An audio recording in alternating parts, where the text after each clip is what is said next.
Ay, Tate no Yusha, tanto potencial que tenías y te me caíste.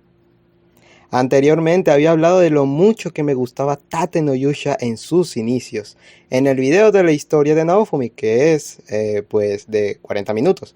Entonces, ¿qué pasó? Tate no Yusha segunda temporada. Para nadie es un secreto que esta temporada fue una basura mal hecha. Entre las razones es que la historia avanza a un ritmo tan rápido que terminas sin entender nada y aburriéndote. No es lo peor del anime, ojo, pero dejó mucho que desear. El día de hoy hablaremos de los errores de esta segunda temporada y cómo se pudieron haber resuelto.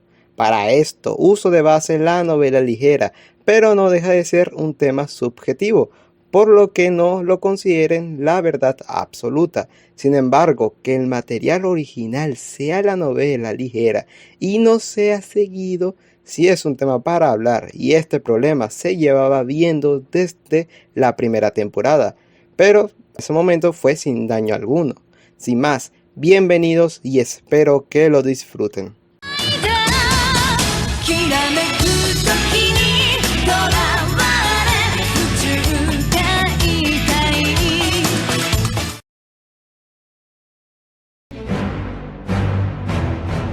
Para empezar, todo el inicio de la temporada no está para nada similar al de la novela ligera. Esto porque en la primera temporada adelantaron varios eventos.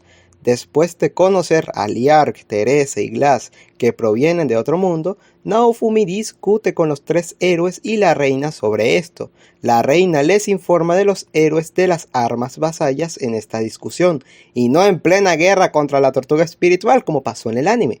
Posteriormente ocurre lo de Risha y Naofumi humilla a Itsuki, el héroe del arco, por su egoísmo al botarla. Es aquí cuando vemos a Naofumi consolándola y uniéndola al grupo, al aceptar ella en ser una esclava de Naofumi. Cuando se alteró esto en el anime, se arma un desmadre en el que vas a ver errores como que Naofumi vea las estadísticas de Risha cuando no tiene ningún pacto con ella. Después inicia un entrenamiento para los héroes, por precaución ante los héroes de otros mundos. Este entrenamiento fue omitido por completo en el anime, y es de suma importancia porque cuando aparece la tortuga, varias técnicas nuevas de Raftalia y Filo, por ejemplo, son usadas. En el anime las técnicas se mantienen y jamás se explican cuándo las obtuvieron. ¿Por qué? Porque al director le importa un coño. Por eso la gente se perdía viendo la temporada, porque o no entendía nada o todo le daba igual. Y algo que gustaba de Tate no Yusha era el sentimiento de esfuerzo y superación. Eso de que Naofumi iba obteniendo una nueva habilidad y tal. Por eso era agradable de ver que Raftalia mejorase tan rápido, pero con contundencia al inicio del anime. E igual en ese momento el enfoque era ostro. Esta temporada estaba más dedicado a las coñazas, a la acción, y muchas de ellas fueron omitidas, como el Naofumi vs Itsuki que mencioné anteriormente, o el Eclair vs Ren, el héroe de la espada, y eran peleas que si las hubiéramos visto animadas, hubiesen sido más entretenidas que vencer a la tortuga espiritual en 5 minutos en el episodio 3, cuando no mantiene ni siquiera un poco el suspenso ni la emoción que tenía en la novela ligera. El entrenamiento que mencioné es interrumpido porque a los héroes se les encarga la misión de vencer a la tortuga espiritual, y Ren, Motoyas e Itsuki desaparecen cuando van a por ella. En el anime esta desaparición valió vergas, literal solo es mencionado en una ocasión, en el primer episodio en unos segundos, y ese es todo el tema.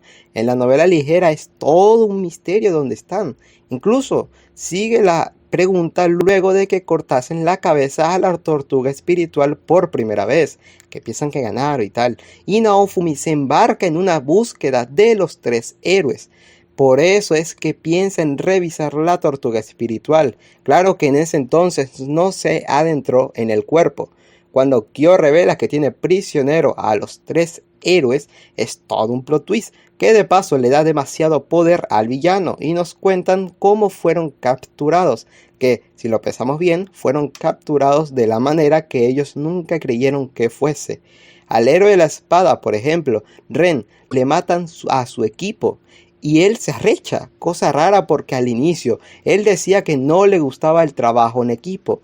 Luego está Itsuki, que fue traicionado por sus compañeros, a quienes él les confiaba su vida. En cuanto a Motoyas, él trató de huir cuando vio que estaba perdiendo, y eso que era alguien que se caracterizaba por ser tan estúpido y cagón y que no se rendía nunca. Toda esta situación resulta impactante para el lector. Imagínate si se hubiese animado. Pero no. Todo esto no tuvo ningún significado. El estado de los héroes pasó tan desapercibido que ni los personajes dentro de la historia estaban pendientes. Aparte que queda en un hueco argumental porque nunca queda claro en qué momento sucedió eso. En la novela queda claro, obviamente, pero en el anime lamentablemente fue ignorado y como los sucesos iban tan rápido, uno llega a perderse en la historia. Ost Horai fue un personaje decepcionante en el anime y todo fue porque fue tratado como una tonta. En la novela ligera ella no podía acercarse a Naofumi hasta que el equipo de él cortase la cabeza y es a partir de ahí que ella les presta su apoyo. O sea, ella debió haber colaborado con Naofumi a partir del episodio 4 y no antes. Ella participa bastante en poco tiempo y ni Naofumi ni nadie había considerado el cariño que le tenían hasta que murió. Sin embargo, el anime quiso tratar a Ost como una inútil. Ahora, Kike tuvo amnesia, pero ¿qué?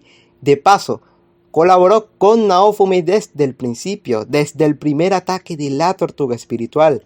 Esto es así porque ya se tenía pensado recortar varias batallas con esta tortuga, incluyendo la que tiene Naofumi solo y donde Ost tiene mayor participación. Pero eso hace que Ost sea incoherente y no le tengas el aprecio para nada. Le dan unas escenas cómicas y otras con un dramatismo que no iba con el personaje. E incluso si se quería dar otro enfoque al personaje porque les pareció desperdiciar la novela, qué sé yo, entonces con que animasen la pelea de Naofumi contra la tortuga y hacer que Ost lo ayude más, porque en la novela ligera bastaba porque Naofumi técnicamente lo peleó solo. En vez de hacer esto, pusieron fue unos pensamientos y unos diálogos del personaje que no iban a nada. Y que de paso queda todavía más incoherente al final cuando resulta que tenía una escudo especial para Naofumi. Ay, bueno, pues Raftalia, Raftalia es un personaje maltratadísimo. Tanto en la novela ligera que ya se perdió todo lo que significaba el personaje con los power-ups o propios de Naofumi, pero peor tratamiento como el anime no cabe duda. A ver, en esta temporada Raftalia ha repetido la frase de que es la espada de Naofumi, cuando no debería. En un inicio era épico, pero era por el contexto de que el mismo Naofumi estaba perdido y Raftalia le indicaba con esta frase que siempre estaría a su lado y apoyándolo, por eso la frase tenía tanta fuerza. Pero ahora es la única frase que dice Raftalia y se perdió su valor hace tiempo. Hay demasiadas escenas que no están en la novela ligera protagonizadas por la Raccoon, incluyendo la parte en la que estaba con Naofumi en el otro mundo como una niña.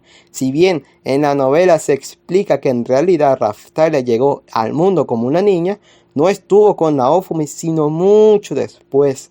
De paso, el anime aprovechó para hablar de más de cómo obtuvo la katana vasalla, pero tanto en la allá como acá solo resulta en un guionazo, algo conveniente porque Raftalia estaba perdiendo su función en la historia y no había otro reparo. Y pienso que el anime pudo haber aprovechado el hecho de cómo Raftalia sobrevivía en un mundo sin Naofumi, pero no con cosas convenientes, sino al contrario, con cosas que hagan que ella mejore, considere opciones que nunca había considerado y tenga otros diálogos, de manera que cuando se reencuentre con Naofumi, ella sea de mayor utilidad para él y tenga otra perspectiva de su relación con Naofumi a este punto.